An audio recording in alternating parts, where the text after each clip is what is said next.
Hey guys. तो अभी अभी ध्रुव राठी की नई वीडियो आई है जो कि है चेरनोबिल डिजास्टर के ऊपर। जैसा कि हमें पता है चेरनोबिल में डिजास्टर हुआ था बहुत भयंकर न्यूक्लियर लीक का। तो चलिए देखते हैं। नमस्कार दोस्तों, 26 अप्रैल 1986 रात के 1:23 सोवियत यूनियन में चेरनोबिल न्यूक्लियर पावर प्लांट के अंदर reactor number 4 out of control चले जाता है। रिएक्टर के ऊपर जो लिड लगी हुई है जाती है, पूरी बिल्डिंग्स में इसके शॉक वेव्स देखने को मिलते हैं। वहां मौजूद वर्कर्स को रियलाइज होता है कि जो न्यूक्लियर रिएक्शन होने लग रहा है रिएक्टर के अंदर, ये कंप्लीटली कंट्रोल के बाहर जा चुका है। हमें इस रिएक्टर को बंद करना पड़ेगा। इसी रीजन से इनमें से एक वर्कर जल्दी से जाकर इमरजेंसी शटडाउन का बटन दबाते हैं। इस बटन को दबाने से कंट्रोल रॉड्स रिएक्टर के अंदर घुस जाएंगी और रिएक्शन को होने से रोकेंगी, लेकिन ऐसा होता नहीं। बटन दबाने के बाद कंट्रोल रॉड्स रिएक्टर के अंदर घुस तो जाती हैं, लेकिन उनके अंदर घुसते ही तुरंत एक धमाका हो जाता है, एक बड़ा एक्सप्लोजन। इस धमाके से पूरा रिएक्टर आग की लपटों में घिर जाता है। जो हानिकारक रेडियो एक्टिव मटेरियल मौजूद है वो आग की मदद से हवा में जाता है और इतनी मात्रा में हानिकारक न्यूक्लियर रेडिएशन रिलीज होती है इस डिजास्टर से कि ये 400 हिरोशिमा एटॉमिक बॉम्ब के बराबर होती है। इस डिजास्टर को दुनिया का वर्स्ट न्यूक्लियर डिजास्टर माना जाता है आज के दिन तक। जो रेडिएशन हवा के जरिए फैलती है उससे ना सिर्फ यूक्रेन पर बल्कि स्पेन से लेकर स्वीडन तक पूरे यूरोप पर उसका असर दिखता है। यूनाइटेड किंगडम में रेडियो एक्टिव बारिश देखने को मिलती है। जो रेडियो एक्टिव डस्ट पहाड़ियों में घास पर गिरता है उसे गाय खाती है और गाय के दूध में रेडिएशन की मात्रा ज्यादा देखने को मिलती है, जिसकी वजह से हजारों बच्चों को थायराइड कैंसर हो जाता है। आइए समझते हैं आज के इस वीडियो में दोस्तों, आखिर ये चेरनोबिल डिजास्टर हुआ क्यों, क्या कारण थे इसके पीछे और क्या इसका असर देखने को मिला दुनिया पर। इतने ज्यादा इफेक्ट मुझे नहीं पता था यार। In the Soviet Union, the Nobles Reactor 4, the scene of the total meltdown. That explosion at a nuclear plant in the Soviet Union. Nuclear reactor in Ukraine's Chernobyl power plant. Explosions powerful enough to blow off the steel and concrete lid. Second world war के बाद दोस्तों Soviet union ने बहुत पैसा invest किया nuclear power में। ढेर सारे न्यूक्लियर पावर प्लांट्स बनाए और इनमें से एक था चेरनोबिल न्यूक्लियर पावर प्लांट। इसका ऑफिशियल नाम था Vladimir Lenin nuclear power plant. इसे अर्ली 1970s में बनाया गया था और इवन दो इसका नाम चेरनोबिल न्यूक्लियर पावर प्लांट रखा जाता है, ये चेरनोबिल शहर में नहीं बना था। चेरनोबिल एक छोटा सा शहर था करीब 16 किलोमीटर दूर इस न्यूक्लियर पावर प्लांट से। लेकिन ये चेरनोबिल प्लांट दोस्तों सोवियत यूनियन के one of the most advanced nuclear power plants में से था। इसमें 4 न्यूक्लियर रिएक्टर्स थे RBMK 1000 डिजाइन के। RBMK 1000 एक टाइप ऑफ न्यूक्लियर रिएक्टर होता है। पहले 2 रिएक्टर्स का ऑपरेशन शुरू हुआ था 1977 में, तीसरे का 1981 में और चौथे का 1983 में। पावर प्लांट्स का पर्पस होता है बिजली जनरेट करना। इस केस में हर रिएक्टर 1000 मेगावाट इलेक्ट्रिसिटी प्रोड्यूस कर सकता था। चारों रिएक्टर साथ में मिलकर पूरे यूक्रेन देश की 10% इलेक्ट्रिसिटी सप्लाई प्रोवाइड कर सकते थे। तो अब इमेजिन कर सकते हो कितने पावरफुल थे ये रिएक्टर। अब इस चेरनोबिल डिजास्टर पर आए तो ये डिजास्टर रिएक्टर नंबर 4 में हुआ था, जब एक रूटीन सेफ्टी टेस्ट चलने लग रहा था। एग्जैक्टली क्या हुआ था इस दिन, ये समझने के लिए हमें पहले जानना पड़ेगा कि एक न्यूक्लियर रिएक्टर काम कैसे करता है। अब बिजली जनरेट करने के ज्यादातर तरीकों में सिंपल से सिंपल शब्दों में कहूं तो आपको एक पहिया घुमाना पड़ता है, मूवमेंट चाहिए होती है, काइनेटिक एनर्जी की जरूरत होती है। हाइड्रो इलेक्ट्रिसिटी में जब पानी ऊपर से नीचे गिरता है वो पहिए को घुमा देता है, वहां से एनर्जी आती है। विंड एनर्जी में हवा उस टरबाइन को घुमाती है जिससे वो घूमने लग जाता है, वहां से एनर्जी आती है। थर्मल पावर प्लांट्स में जहां पर कोयले से इलेक्ट्रिसिटी बनती है वहां पर स्टीम रिलीज होती है कोयले को जलाने से और वो स्टीम बाद में जाकर पहिए को घुमाती है, काइनेटिक एनर्जी वहां से बनती है। तो न्यूक्लियर एनर्जी के केस में भी पहिया घुमाने का काम एक्चुअली में स्टीम करती है, लेकिन स्टीम बनाने के लिए हमें पानी को हीटअप करना पड़ता है। थर्मल एनर्जी के केस में कोयला हीटअप कर देता है पानी को। न्यूक्लियर एनर्जी के केस में जो न्यूक्लियर रिएक्शन होने लग रहा है वो पानी को हीटअप करता है। अब एक स्कूल की किताब से इस डायग्राम को देखिए, ज्यादा डिटेल में समझने की जरूरत नहीं है, लेकिन आप देख सकते हैं एक टरबाइन है जो घूमता है स्टीम की वजह से, और वो स्टीम जनरेट होती है क्योंकि न्यूक्लियर रिएक्शन की वजह से पानी हीटअप हो जाता है। अब ये जो पानी है ये कूलेंट का भी काम करता है। रिएक्टर के आसपास ओवर हीटिंग रोकने के लिए ये पानी की सप्लाई कांस्टेंट होनी जरूरी है। चेरनोबिल प्लांट में पानी एक्चुअली में लिया जाता था पास के एक मैन मेड वाटर रिजर्वायर से, एक नदी की गुजरती हुई साइड से। और इंपॉर्टेंट चीज ये है कि पानी की सप्लाई हमेशा कंसिस्टेंटली होनी चाहिए यहाँ पर, और इसके लिए वाटर पंप्स जो पानी को पाइप्स में पुश करने लग रहे हैं वो हमेशा चलते रहने चाहिए। लेकिन तब क्या होगा जब एक पावर कट हो गया, बिजली चली गई, तो ये इंश्योर करने के लिए ये वाटर पंप्स हमेशा चलते रहें। चेरनोबिल प्लांट्स में कुछ बैकअप डीजल जनरेटर्स थे जो हमेशा उन पंप्स को इलेक्ट्रिसिटी प्रोवाइड करते रह सके। लेकिन इन जनरेटर्स को चालू जो न्यूक्लियर पावर प्लांट से इलेक्ट्रिसिटी जनरेट हो रही थी टरबाइन को घुमा के, उसी में से थोड़ी सी एनर्जी का उसी में ले लेते बैकअप, है ना, वो ज्यादा बेटर हो जाता। चालू करने में 1 से 2 मिनट का समय लगता था। उन 1 से 2 मिनट के लिए भी कोई और पावर सोर्स चाहिए था ताकि ये चलते रह सके वाटर पंप। और चेरनोबिल रिएक्टर को बनाने वालों ने कहा था कि ये जो एक्स्ट्रा 1-2 मिनट के लिए बिजली चाहिए होगी हमें, ये एक्चुअली में न्यूक्लियर रिएक्टर से ही आ सकती है। ये जो टर्बाइन्स होंगे ये घूमते रह रहे होंगे कुछ स्टीम की वजह से। रिएक्टर शटडाउन होने के बाद भी कुछ तो स्टीम होगी, कुछ 1-2 मिनट तक एक्स्ट्रा रहेगी, वो काफी होगी इन पंप्स को पावर करने के लिए। तो उस 26 अप्रैल की रात को दोस्तों इसी चीज को लेकर टेस्टिंग होने लग रही थी। अगर बिजली चली जाती है, क्या वो टर्बाइन्स के घूमने से इतनी इलेक्ट्रिसिटी जनरेट होगी कि ये वाटर पंप्स को पावर दी जा सके? ये टेस्ट पहले भी किया गया था दोस्तों, लेकिन रिएक्टर नंबर 4 पर ये टेस्ट कभी भी सक्सेसफुल नहीं हुआ था। वर्कर्स की उम्मीद थी कि आज रात तो कम से कम ये टेस्ट सक्सेसफुल हो जाए। इससे एक दिन पहले 25 अप्रैल की रात को इन्होंने टेस्ट करने की कोशिश करी थी, लेकिन हो नहीं पाया था। एक दिन डिले हो गया टेस्ट। जो काम करने वाले वर्कर्स थे इस प्लांट में, उन्हें ढंग से नींद भी पूरी नहीं मिली थी कि 25 अप्रैल रात के 11:10 पर ये टेस्ट की प्रिपरेशन फिर से चालू करते हैं। अब आगे की कहानी समझने के लिए हमें थोड़ा रिएक्टर की साइंस को समझना पड़ेगा कि न्यूक्लियर रिएक्टर के अंदर जो न्यूक्लियर रिएक्शन होने लग रहा है वो कैसे होता है। न्यूक्लियर रिएक्टर का जो कोर है, जो मेन पार्ट है, वो मेनली 3 चीजों से बनता है: फ्यूल रॉड्स, कंट्रोल रॉड्स और moderator. Fuel rods basically nuclear fuel है जिसकी वजह से न्यूक्लियर रिएक्शन हो पा रहा है। इस केस में uranium dioxide enriched with uranium 235 isotope. हम सब जानते हैं कि एटम इलेक्ट्रॉन्स, प्रोटॉन्स और न्यूट्रॉन्स से बनता है और हर एलिमेंट में number of electrons, protons, neutrons अलग अलग होते हैं। अब कई एलिमेंट्स के आइसोटोप्स भी होते हैं। आइसोटोप्स बेसिकली एक तरीके की वेरिएशन है एलिमेंट्स में। जैसे यूरेनियम एक एलिमेंट हो गया तो इसके 3 आइसोटोप्स होते हैं: यूरेनियम 238, यूरेनियम 235 और यूरेनियम 234। अलग अलग आइसोटोप्स में प्रोटॉन सेम होते हैं लेकिन नंबर ऑफ न्यूट्रॉन्स अलग अलग होते हैं। और कुछ बहुत रेयर ऐसे आइसोटोप्स होते हैं कुछ एलिमेंट्स के दोस्तों जो न्यूक्लियर फिजन रिएक्शन अंडरगो कर सकते हैं। यूरेनियम 235 एक ऐसा आइसोटोप है यूरेनियम का जिसमें न्यूक्लियर फिजन रिएक्शन हो सकता है और जिससे न्यूक्लियर एनर्जी जनरेट हो सकती है। ये यूरेनियम वाला आइसोटोप अपने आप में अनस्टेबल है जिसकी वजह से टूटते रहता है और रेडिएशन रिलीज होती रहती है। ये रखे रखे ही डिसइंटीग्रेट होते रहता है, लेकिन कोई न्यूट्रॉन इससे आकर टकराए तो भी ये टूट सकता है। इन दोनों केसेस में इसे एक न्यूक्लियर फिजन रिएक्शन कहते हैं। इस प्रोसेस में इस एलिमेंट का एक एटम 2 में स्प्लिट होता है और साथ में 2-3 न्यूट्रॉन्स एक्स्ट्रा बनते हैं। इसके साथ साथ काइनेटिक एनर्जी भी रिलीज होती है जो थर्मल एनर्जी में बन जाती है, जो एनर्जी बाद में जाकर उस पहिए को घुमाती है। लेकिन जो एक्स्ट्रा न्यूट्रॉन्स रिलीज होते हैं वो जाकर और एटम से टकराते हैं जो और टूटते रहते हैं फिर, और देखते ही देखते एक चेन रिएक्शन होने लग जाता है जिसे हम न्यूक्लियर चेन रिएक्शन कहते हैं। इस रिएक्शन को स्लो डाउन करने के लिए कंट्रोल रॉड्स का इस्तेमाल किया जाता है। इस केस में कंट्रोल रॉड्स बनी है बोरॉन कार्बाइड की।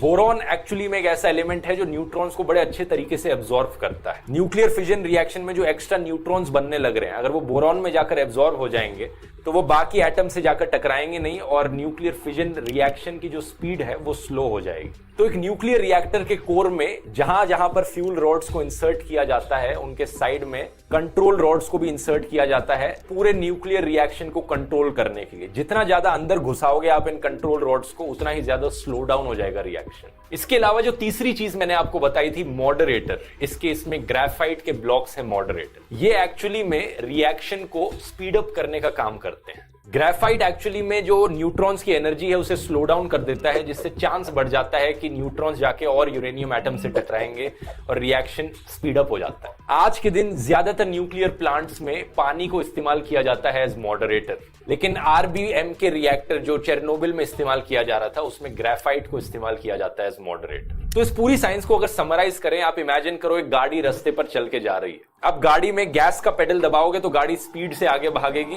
ब्रेक दबाओगे तो गाड़ी धीरे हो जाएगी, रुक जाएगी। हमारे न्यूक्लियर रिएक्टर के केस में जो गाड़ी रास्ते पर चलकर जा रही है वो है यूरेनियम की फ्यूल रॉड्स जहां पर रिएक्शन होने लग रहा है। मॉडरेटर यहां पर गैस पेडल का काम करता है, उसे दबाओगे तो रिएक्शन स्पीड अप हो जाएगा, और कंट्रोल रॉड्स यहां पर ब्रेक का काम करती है, ब्रेक को दबाओगे तो रिएक्शन स्लो हो जाएगा। चेरनोबिल डिजास्टर का जो आफ्टर इफेक्ट देखने को मिला वो वो हिरोशिमा और नागासाकी पर गिराए गए बम से भी कहीं ज्यादा हानिकारक। आज के वो दिन तो आप जैसा इसका जीता बताया। जागता एग्जाम्पल देख सकते हैं कि चेरनोबिल की जो डिजास्टर जोन है वहां पर लोग नहीं जा सकते, रिस्ट्रिक्टेड एरिया है वो। लेकिन हिरोशिमा और नागासाकी दो ऐसे शहर है जहां पर कितने लोग रहने लग रहे हैं, उन एरियाज में हाँ, तो कोई restore हो रिस्ट्रिक्शन गया। नहीं लगाई गई है। इसके पीछे एक बड़ा इंटरेस्टिंग रीजन है जिसे बढ़िया तरीके से एक्सप्लेन किया गया है रेडिट की इस पोस्ट में। बेसिकली शॉर्ट में कहा जाए तो एक न्यूक्लियर बॉम्ब एक न्यूक्लियर पावर प्लांट से अलग तरीके से काम करता है। वैसे रेडिट को अगर आप नहीं जानते दोस्तों, एक बहुत ही इंटरेस्टिंग और यूजफुल सोशल मीडिया प्लेटफॉर्म है। बाकी जो सोशल मीडिया प्लेटफॉर्म्स होते हैं फेसबुक, इंस्टाग्राम जैसे, उनसे काफी अलग है। यहाँ पर आप एनोनिमस रहते हैं, कोई प्रोफाइल पिक्चर लगाकर शो ऑफ करने की जरूरत नहीं होती इस प्लेटफॉर्म पर, बल्कि इस पूरे प्लेटफॉर्म को अलग अलग टॉपिक्स में डिवाइड किया गया है जिसे सब रेडिट्स कहते हैं। आप अपने पसंदीदा टॉपिक्स पर ओपन डिस्कशंस कर सकते हैं लोगों के साथ। जैसे कि मैं ट्रैवल बहुत करता हूं, मुझे ट्रैवल से रिलेटेड काफी क्यूरीज होती है, तो एक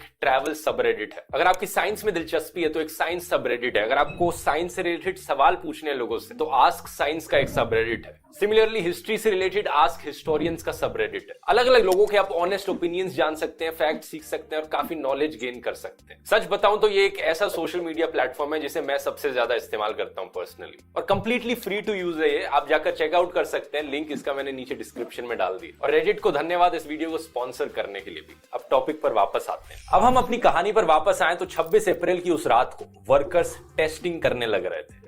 वर्कर्स को काम दिया गया था कि ये 1600 मेगावाट्स इलेक्ट्रिसिटी प्रोड्यूस हो रही है इस न्यूक्लियर पावर प्लांट से, इस पावर को नीचे कर 700 मेगावाट्स तक लाया जाए। लेकिन जैसे ही वर्कर्स ने कंट्रोल रॉड्स को इंसर्ट किया, ये पावर और कम हो गई। वो जितना एक्सपेक्ट कर रहे थे पावर कम होगी, उससे भी ज्यादा कम हो गई, 30 मेगावाट्स तक चली गई। वहां काम करने वाले वर्कर्स को समझ में नहीं आया कि ऐसा हो क्यों रहा है। इसके पीछे रीजन था दोस्तों कि इस न्यूक्लियर फिजन रिएक्शन में एक बाय प्रोडक्ट बनता था ज़ीनॉन 135। ज़ीनॉन 135 भी बोरॉन की तरह बड़े अच्छे तरीके से एब्जॉर्ब कर लेता था न्यूट्रॉन्स को। क्योंकि ये साइड प्रोडक्ट बनने लग रहा था इस रिएक्शन में, तो ये ज्यादा न्यूट्रॉन्स को एब्जॉर्ब किया जा रहा था और वो ब्रेक थोड़ा ज्यादा दब रहा था, इसलिए electricity lower than expected produce हो रही थी। आमतौर पर जब ये ज़ीनॉन प्रोड्यूस होता है एक न्यूक्लियर रिएक्शन में तो ये अपने आप ही जल जाता है या डीके कर जाता है कुछ घंटों बाद। लेकिन इस केस में ये न्यूक्लियर कोर में एक्यूमुलेट होता गया क्योंकि पावर आउटपुट यहाँ पर पहले से ही लो था। जब इतना ज्यादा ज़ीनॉन एक्चुअली में रिएक्टर कोर में एक्यूमुलेट होने लग जाता है तो इसे ज़ीनॉन पॉइजनिंग कहते हैं। इससे रिएक्शन और स्लो होता गया। ये देखकर कि बहुत कम बिजली प्रोड्यूस होने लग रही है, एक्चुअली में उस वक्त के जो शिफ्ट सुपरवाइजर थे एंटोली, उन्होंने ऑर्डर किया वर्कर्स को कि थोड़ी कंट्रोल रॉड्स बाहर निकालो। कंट्रोल रॉड्स बाहर निकालेंगे तो रिएक्शन थोड़ा स्पीड अप हो पाएगा। 26 अप्रैल रात के 1 बजे इसी की वजह से जो पावर थी वो 200 मेगावाट तक पहुंच गई। लेकिन फिर भी अपना टेस्ट नहीं कर सकते थे क्योंकि इनका मकसद था उस पावर को 700 मेगावाट तक ले जाना। रिएक्शन को और स्पीड अप करने की जरूरत थी। एंटली ने फिर इंस्ट्रक्शंस दी कि भाई और स्पीड अप करो, और स्पीड अप करने की जरूरत है यहाँ पर, और कंट्रोल रॉड्स को बाहर निकालो। हुआ क्या कि 211 कंट्रोल रॉड्स होती हैं रिएक्टर में, उनमें से सारी बाहर निकल चुकी थी एक्सेप्ट 8 ऑफ देम। सिर्फ 8 कंट्रोल रॉड्स अंदर घुसी हुई थी। ये एक्चुअली में सेफ्टी प्रोटोकॉल्स का वायलेशन था क्योंकि रूल बुक में लिखा गया था किसी भी हालत में 15 से कम कंट्रोल रॉड्स नहीं होनी चाहिए रिएक्टर में। लेकिन यहां पर सिर्फ 8 कंट्रोल रॉड्स इन्होंने रिएक्टर में छोड़ी। इसी रीजन से पावर फिर तेजी से बढ़ने लगी। 1:19 एक्चुअली में इतनी तेजी से कंट्रोल रॉड्स बाहर निकाली गई कि रिएक्शन सडनली बहुत स्पीड अप हो गया। पावर आउटपुट बड़ी तेजी से बढ़ गया और जो थोड़ा बहुत पानी मौजूद था कोर के अंदर वो अचानक से स्टीम में बदल गया।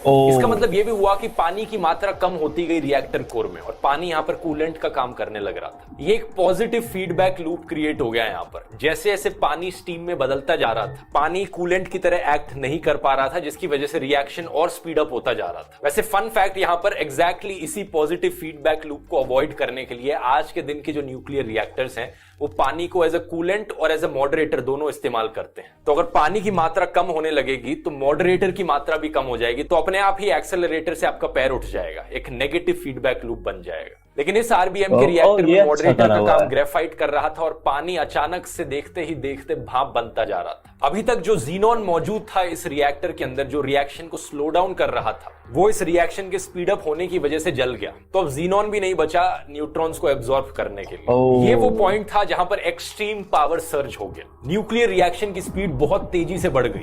स्टीम भी यहां पर बहुत ज्यादा बन रही थी और जो लिड थी इस पूरे कंटेनमेंट स्ट्रक्चर की वो हिलने लग गई। पूरे बिल्डिंग में शॉक वेव्स देखने को मिले। वर्कर्स ने रियलाइज किया कि अब एकदम से स्टॉप दबाने की जरूरत है। इमरजेंसी स्टॉप का बटन दबाया 1:23 पर। इस बटन को दबाने का मतलब था कि कंट्रोल रॉड्स वापस घुसाई जाएंगी रिएक्टर के अंदर, रिएक्शन तो यहाँ ये जा नहीं पाई। ऊपर ऊपर से देखकर आपको लगेगा कि बड़ी ही लॉजिकल स्टेप है, क्योंकि हमारी गाड़ी बहुत तेज चलने लग रही है, ब्रेक दबाने की जरूरत है उसे स्लो डाउन करने के लिए। लेकिन इस रिएक्टर में एक डिजाइन फ्लॉ था, एक बहुत बड़ी गलती थी कंट्रोल रॉड के डिजाइन में। कंट्रोल रॉड एक्चुअली में 2 हिस्सों से बनती है। मेन हिस्सा कंट्रोल रॉड का बोरॉन से बना है, जो एक्चुअली में रिएक्शन को स्लो डाउन करता है न्यूट्रॉन्स को एब्जॉर्ब करके। लेकिन जो टिप है इस कंट्रोल रॉड की, वो ग्रेफाइट से बनी है, और ग्रेफाइट यहाँ पर मॉडरेटर का काम करता है, रिएक्शन को स्पीड अप करता है। तो हुआ क्या, जैसे ही वो बटन दबाया गया, सारी कंट्रोल रॉड्स अंदर घुसाई गई रिएक्टर के, सारी कंट्रोल रॉड्स की टिप पर ग्रेफाइट मौजूद, तो रिएक्शन तेज हो गई, धमाका हो गया। ग्रेफाइट ने उस ऑलरेडी तेज चल रहे रिएक्शन को और भी एक्सट्रीम तरीके से स्पीड अप कर दिया। रिएक्टर की पावर जनरेशन 33,000 मेगावाट्स तक पहुंच गई। ये पहला धमाका 6 से 7 सेकंड बाद हुआ था इमरजेंसी बटन दबाने के। इस धमाके की वजह से एक्चुअली में रिएक्टर का कोर मेल्ट करने लग गया। 2 से 3 सेकंड बाद एक और इससे भी ज्यादा पावरफुल धमाका हुआ, जो इस पूरे स्ट्रक्चर के ऊपर 1000 टन की लिड लगा रखी थी, वो भी हवा में उड़ गई। रेडियो एक्टिव मटेरियल एटमॉस्फेयर में फैलने लगा। दूसरे धमाके के पीछे रीजन बताया जाता है कि जो ग्रेफाइट मौजूद था वो भी आग से जलने लग गया, उसकी भी कंबशन हो गई। 2 लोग तो खुद इतना टेम्परेचर पिघलता है धमाके की वजह से। लेकिन 100 से ज्यादा रेडियो एक्टिव एलिमेंट्स और कम से कम 5% यूरेनियम फ्यूल जो था, 192 टन यूरेनियम फ्यूल था वहां पर रिएक्टर, वो एटमॉस्फेयर में। 1:26 पर फायर अलार्म बजना शुरू होता है और फायर फाइटर्स आते हैं यहाँ पर। शुरुआत में फायर फाइटर्स को कोई आइडिया नहीं था कि एक्चुअली में होने क्या लग रहा है यहाँ। वो जब इस जगह पर पहुंचते हैं तो उन्हें लगता है नॉर्मल आग लगी होगी, पानी से आग बुझाना शुरू करते हैं। लेकिन ये जो आग लगी थी, ये ग्रेफाइट की आग लगी थी, ये इतनी आसानी से बुझने वाली आग नहीं थी। इस आग को बुझाने में 10 दिन से ज्यादा का समय लगा। हेलीकॉप्टर्स को बुलाया गया कि वो आसमान से आकर हजारों टन क्ले, सैंड, बोरॉन और लेड जैसे एलिमेंट्स को टपकाएं इसमें। ये वो एलिमेंट्स हैं जो रेडिएशन के स्प्रेड को कम कर सकते हैं। लेकिन ये काम बहुत मुश्किल था करना, क्योंकि हेलीकॉप्टर को उस पर ये सारा सामान गिराने के लिए उस आग के ऊपर आना पड़ता, जो कि बहुत ही डेंजरस था। एक हेलीकॉप्टर तो इसकी वजह से क्रैश भी कर गया ऑन साइट और 4 लोग मारे गए। जो फायर फाइटर्स आग बुझाने पहुंचे थे, जब वो वापस गए अपने घर तो उन्हें फटीग होने लगा, उल्टी आने लगी। ये सारे रेडिएशन सिकनेस के सिम्टम्स। जब आपको एक्सपोजर होता है extreme high dose of radiation का, तो ये सारे सिम्टम्स दिखने लगते हैं, और इसका मतलब ये है कि आपकी कुछ ही महीने में मौत हो जाएगी। रेडिएशन के बारे में चीज कुछ ऐसी है कि जितना ज्यादा आपको एक्सपोजर होता है रेडिएशन का, उतना ही ज्यादा ये आपके लिए जानलेवा होता है। करीब 28 फायर फाइटर्स इनमें से एक्चुअली में कुछ महीनों बाद ही मारे गए थे। वो लोग जिनको थोड़ा सा और कम रेडिएशन का एक्सपोजर हुआ, वो 1-2 साल बाद मारे गए। जिनको थोड़ा और कम एक्सपोजर हुआ रेडिएशन का, उनमें कैंसर जैसे डिजीजेस डेवलप हुए 10 साल बाद जाकर। वापस रिएक्टर पर आए, 10 दिन बाद आग तो बुझ गई थी, लेकिन बहुत ज्यादा मात्रा में हीट प्रोड्यूस हो रही थी इस रिएक्टर से आग बुझने के बाद भी, जिसे कंट्रोल नहीं किया जा पा रहा था। इस हीट की वजह से जो रिएक्टर का बेस था उसमें क्रैक आने लग चुके थे, और ये एक बहुत ही बड़ी प्रॉब्लमैटिक चीज थी, क्योंकि रिएक्टर के नीचे एक पानी की टंकी थी जो रेडियो एक्टिव वाटर से भरी हुई। अगर वो रिएक्टर जहां पर बहुत ज्यादा हीट जनरेट हो रही थी पानी से जाकर टच कर जाता, तो ये पानी अचानक से स्टीम में बदल जाता। और जब टेम्परेचर इतने ज्यादा हाई होते हैं, जब पानी बहुत इंस्टेंटली स्टीम में बदलता है, इसकी वजह से ही एक्सप्लोजन होता है। क्योंकि आपको याद हो, अगर आपने केमिस्ट्री में पढ़ा हो, जो लिक्विड्स होते हैं वो गैस के कंपैरिजन में कम स्पेस ऑक्यूपाई करते हैं। गैस के जो एटम्स होते हैं वो और स्प्रेड आउट होते हैं, उन्हें ज्यादा स्पेस चाहिए होती है। जब पानी अचानक से भाप में बदलता है, वो स्पेस कहाँ है भाप एग्जिस्ट करने के लिए? नहीं है, इसीलिए बड़ा धमाका होता है। तो उन्हें डर था कि एक तीसरा धमाका यहाँ पर हो जाएगा जो उससे भी ज्यादा बड़ा होगा, जो अभी तक 2 धमाके हुए हैं, और इस धमाके का मतलब होगा कि और भी ज्यादा रेडियो एक्टिव मटेरियल स्प्रेड होने लग जाए। इस चीज को यहाँ पर होने से रोकने का एक ही तरीका था कि कोई वहां पर उस पानी की टंकी में जाकर डुबकी लगाए और पानी को ड्रेन कर दे, पानी सारा बाहर निकाल दे रिएक्टर से दूर। और ये काम करने के लिए किसी को सही में एक हीरो होना पड़ता, क्योंकि वो पानी रेडियो एक्टिव था। जो भी उस पानी में डुबकी लगाएगा, उन्हें पूरी जिंदगी के लिए जान का खतरा रहेगा। ये हो सकता है कि उनकी मौत कुछ सालों बाद ही हो जाए, ये भी हो सकता है कि कुछ महीने बाद ही वो मर जाए। लिटरली उन्हें अपनी जान रिस्क पर डालनी थी ये काम करने के लिए। और हमारे ये हीरो निकले 3 लोग, एलेक्साई अनेनिको, वेलराय बेज़पालोव और बोरिस बारानोव।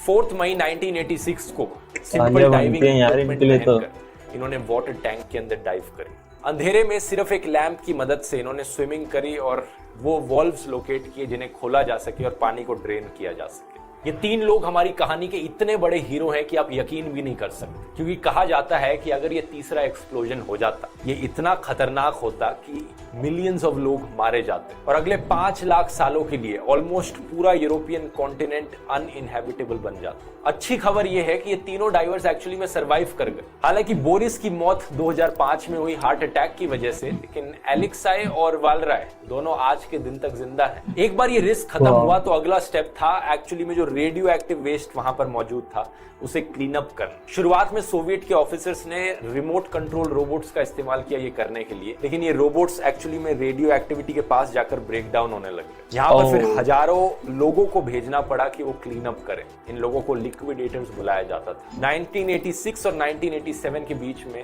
2 लाख लिक्विडेटर्स गए थे इस एरिया को एक्टिवली क्लीन करने के लिए। जब ये धमाका हुआ और आग बुझाई जा रही थी, सोवियत यूनियन की सरकार ने एक्चुअली में इस पूरे डिजास्टर को कवर अप करने की बहुत कोशिश करी। कोल्ड वॉर अभी भी चली रही थी। सोवियत यूनियन नहीं चाहता था कि दुनिया को पता चले कि यहाँ पर क्या हुआ, लेकिन ये एक ऐसी चीज थी जिसे ज्यादा दिन तक छुपा कर नहीं रखा जा सकता, क्योंकि ये जो रेडियो एक्टिव डस्ट था ये स्वीडन तक पहुंच रहा था। स्वीडिश मॉनिटरिंग स्टेशंस ने डिटेक्ट किया कि जो रेडियो एक्टिविटी के लेवल्स हैं वो कुछ ज्यादा ही हाई हो रहे हैं, और फिर उन्होंने हवा की डायरेक्शन की एनालिसिस करी और अंदाजा लगा पाए कि इसका सोर्स कहां पर होगा। इसी की वजह से सोवियत अथॉरिटीज मजबूर हुए इस डिजास्टर की इंफॉर्मेशन पब्लिक करने को। 28 अप्रैल 1986 को सोवियत यूनियन ने एडमिट किया कि यहां पर एक डिजास्टर हुआ है। 2 दिन बाद एक्चुअल डिजास्टर के इस पावर प्लांट के आसपास जो लोग रहते थे उन्हें भी काफी देर बाद बताया गया कि यहाँ पर एक्चुअली में हुआ क्या है। ये भी अपनी एक कहानी है जिसके लिए ब्लेम किया जाता है सोवियत की सरकार को। 2 मई 1986 तक इस न्यूक्लियर पावर प्लांट के चारों तरफ एक 30 किलोमीटर का रेडियस बना दिया गया था।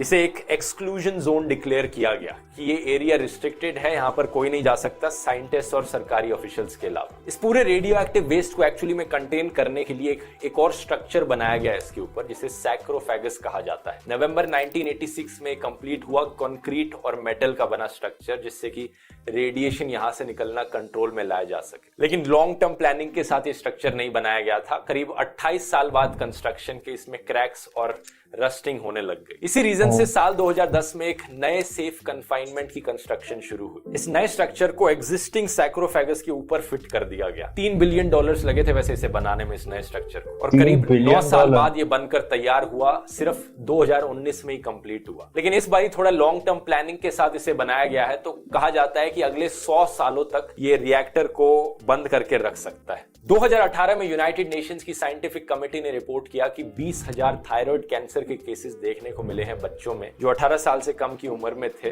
और डिजास्टर के वक्त मौजूद थे। कहा जाता है कि इसके पीछे सबसे बड़ा रीजन है जो रेडियो एक्टिव डस्ट था वो घास पर जाकर गिरा, उन पैस्चर्स पर जहां पर गाय को पाला जाता था। इन काउज ने जाकर उन घास को खाया और जो दूध निकला उन काउज से, उसमें आयोडीन 131 की बहुत ज्यादा मात्रा मौजूद थी, जो एक्चुअली में हमारे थायराइड ग्लैंड में जाकर एब्जॉर्ब होता है, जिसकी वजह से बच्चों को थायराइड कैंसर हुआ। जो पेड़ पौधे इस एरिया के आसपास मौजूद थे उन पर एक रेड जिंजर कलर का टिंट दिखने लगा। इसी रीजन से उस एरिया को आज के दिन बुलाया जाता है रेड फॉरेस्ट। इकोनॉमिक्स की बात करें तो सोवियत यूनियन को इस पूरे डिजास्टर की कॉस्ट पड़ी $235 बिलियन। इमेजिन करके देखो कितना सारा पैसा है। इमरजेंसी रिस्पांस, क्लीन अप, लोगों को रीलोकेट करना, सर्वाइवर्स का खर्चा भरना, इवैक्यूएशन करना, एनवायरनमेंट को डीकंटेमिनेट करना, इन सारी चीजों का खर्चा था।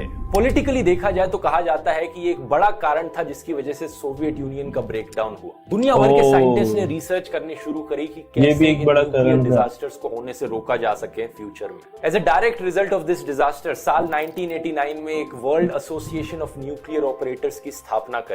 इस इंटरनेशनल ऑर्गेनाइजेशन का मकसद था कि सारे न्यूक्लियर पावर प्लांट्स जो दुनिया भर में हैं उनका सेफ्टी चेक किया जाए और ये रिसर्च करी जाए कि कैसे उनकी सेफ्टी बढ़ाई जा सकती है। इसका एक एग्जांपल तो मैंने आपको बताया ही कि कैसे आज के दिन जो न्यूक्लियर रिएक्टर्स हैं वो पानी को एज अ मॉडरेटर भी इस्तेमाल करते हैं और एज अ कूलेंट भी इस्तेमाल करते हैं ताकि वो पॉजिटिव फीडबैक लूप ना हो सके। इवन दो इस एरिया में इतनी ज्यादा रेडिएशन थी, चेरनोबिल न्यूक्लियर प्लांट के जो बाकी हिस्से थे वो एक्चुअली में ऑपरेशन में चलते रहे अंटिल द ईयर 2000 यूक्रेन देश की पावर नीड्स को मीट करने के लिए। उसके बाद कहा गया कि इस पावर स्टेशन को डिसमेंटल कर दिया जाएगा और ये प्रोसेस अभी भी जारी है। एक्सपेक्ट किया जाता है कि 2028 तक जाकर ये प्रोसेस खत्म हो। करीब 2400 लोग आज के दिन तक इस प्लांट में काम करते हैं। ये लोग या तो गार्ड की नौकरी कर रहे हैं एक्सक्लूजन जोन को डिफेंड करने के लिए, या फायर फाइटर्स हैं, या साइंटिस्ट हैं, टेक्नीशियंस हैं, या सर्विस स्टाफ। क्योंकि रेडिएशन लेवल्स वहां पर इतने ज्यादा हाई हैं, ये एक्चुअली में सिर्फ 2 शिफ्ट्स के लिए काम करते हैं एक हफ्ते में, और इन्हें रेगुलरली मॉनिटर किया जाता है देखने के लिए कि इनके अंदर कितनी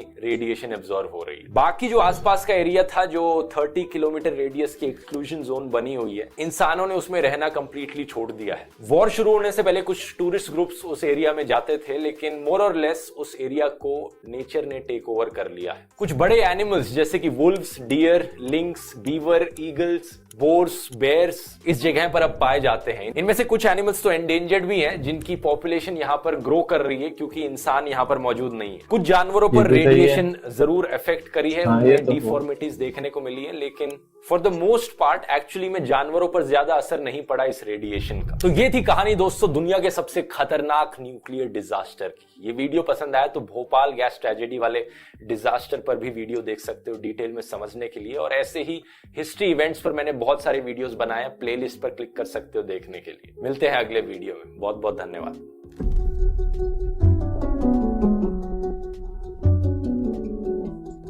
भाई बहुत कमाल की वीडियो थी यार, बहुत अच्छी थी यार। मुझे नहीं चेरनोबिल डिजास्टर पता तो था कि सबको पता है, मे भी जिसने भी थोड़ा बहुत जानकारी रखता हो उसको सब पता होगा, पर इतने सारे इफेक्ट्स थे वो नहीं पता था कि किलोमीटर का एक्सक्लूजन जोन था, इतने सारे मतलब 3 सुपर हीरो थे जिन्होंने मतलब पूरे यूरोप को बचाया एक तरीके से, काफी सारे लोगों की हेल्प करी, और इतने डिटेल में मुझे नहीं पता था कि ऐसा ऐसा हुआ था, क्या टाइम लाइन चल रही थी। जो जिसकी कैपेसिटी 3200 मेगाहर्ट्ज थी वो 33,000 मेगावाट बनाने लग गया। तो यार ये तो बहुत ज्यादा वैसे ही खतरनाक था। और ध्रुव राठी की तो क्या ही बात करें, क्या कमाल का काम करते हैं हमेशा की तरह, बहुत अच्छा था। थैंक्स ध्रुव राठी इतनी डिटेल में हमारे लिए वीडियो बनाने के लिए, और लव यू। ओके, इसी के साथ मैं आपको मिलता हूँ नए वीडियो में। Okay, good bye. Cause I've been living life right like I could just die any